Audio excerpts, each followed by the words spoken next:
Alright guys, aloha Friday. So, Festool, this tends to happen.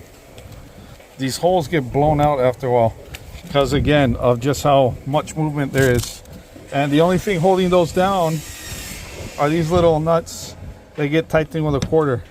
So what I'm gonna do is I'm gonna spray some heavy duty adhesive on this. I just cleaned that off with an alcohol wipe in hopes that it's gonna add to the longevity of this, so it doesn't, because this pad, this soft pad, may it rest in peace, only lasted 3 jobs, and this thing was about 65-70 bucks. That's unacceptable. This has to be heavier duty, so they gotta make this cloth a lot thicker so it can actually hold. But so that's these little things are the only thing holding that in to that, because this is smooth as a baby. So I'm gonna just add a bunch of adhesive, glue it on one time, and hopefully it stays there for at least 10 houses to make this worthwhile. But you absolutely need this soft pad.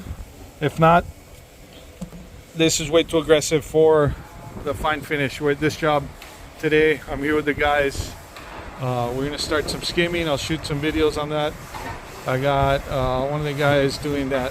We'll do a walkthrough right now, but first let me do this and then I'll let you guys know how it works out. Yeah. Oh, who's that guy? Who's that guy hiding over there? Freaking guy. So this is gonna be our setup for today. That's all the mud. We're gonna skim this out mainly because of the mud and lights. So what we ended up doing is we gave it 2 solid coats. The last coat we opened it up with the 14-inch box just to help us feather it out more. And now we're gonna try our best to level this entire thing with some fairly stiff mud, that big old roller, and a wipe down knife. So we're going to be using the Tape Tech. This is the 24, I believe. If that's not big enough, we'll use this Marshalltown 36. I brought that small one just for those other areas, but should work out perfect. Our preferred roller is this Purdy brand because it's so purdy. Anyways, this is one of the best rollers, really durable. Hasn't broken on me yet, cross my fingers. But yeah, we're gonna go old school. I'm not gonna spray this on just because the buildup is so high. There's no way that I could be able to build it up and get a nice uniform finish. Thankfully, the ceilings are ready. All these walls need one more coat and a touch up. Ceilings level 5, walls are level 4 in the bedrooms. And then all of this is going to be skimmed out level 5. And Garrett, for some reason, doesn't want to be on camera. He's just walking away. But TJ and Thomas are going to finish hanging all of this 1/4-inch board. I put a waterproof membrane. It looks like cement, but it's a hybrid. It's called Master Seal. And the reason I did that is because the pool is on the opposite end, so we want to prevent any type of moisture intrusion over time prior to putting up any drywall. So we use Master Seal.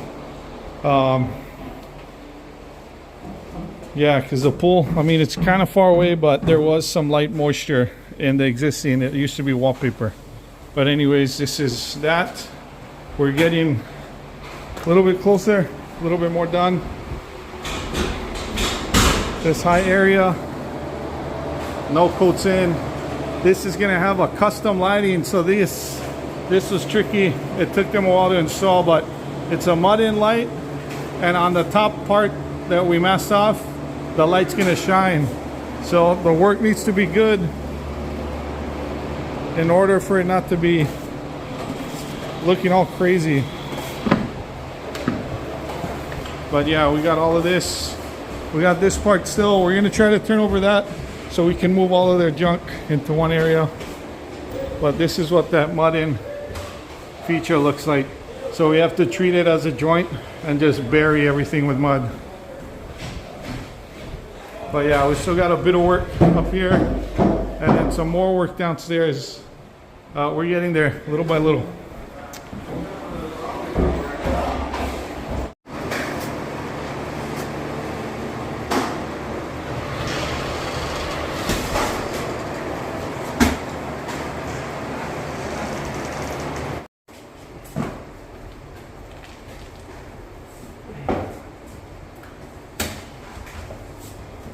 I'm gonna blur out your face, guys. Don't worry, bro.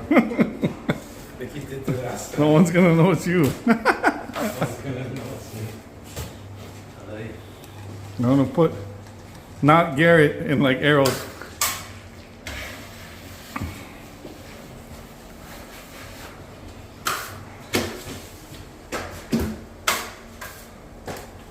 Looking good.